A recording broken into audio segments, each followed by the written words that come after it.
Il-Konfederazzjoni tal-Organizzazzjonijiet tan-Nisa resqet il-proposti tagħha lill-Gvern biex ikunu inklużi fil-budget għas-sena d-dieħla. Fost oħrajn il-Konfederazzjoni qed tisħaq għal ħafna aktar fondi biex il-Kummissjoni dwar il-Vjolenza Domestika tkun tista' timplementa il-programmi tagħha ta' għajnuna lill-vittmi ta' vjolenza.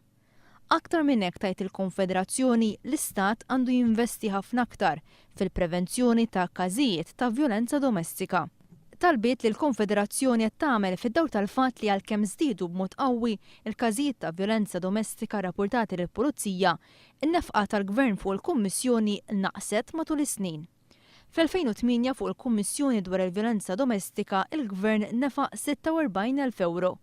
Fl-2009 in-nefqa naqset għal 41,000 euro. Fl-2010 imbagħad in-nefqa tal-Gvern fuq il-Kummissjoni rat tnaqqis drastiku għal 25,500 euro. Fl-2011 u fl-2012 il-Gvern iffriża l-fondi allokati lill-Kummissjoni dwar il-Vjolenza Domestika għal 25,000 euro. Il-Gvern naqqas l-għajnuna finanzjarja tiegħu meta ċifri juru li żdiedu l-każijiet ta' vjolenza domestika rrappurtati lill-Pulizija.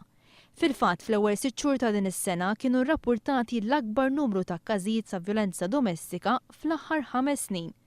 In-numru ta' każi ta' vjolenza domestika rrappurtati fl-ewwel nofs biss ta' din is-sena huma aktar minn kemm kienu rrappurtati f'sena sħiħa fl-2005, l-2006, l-2007 u l-2008.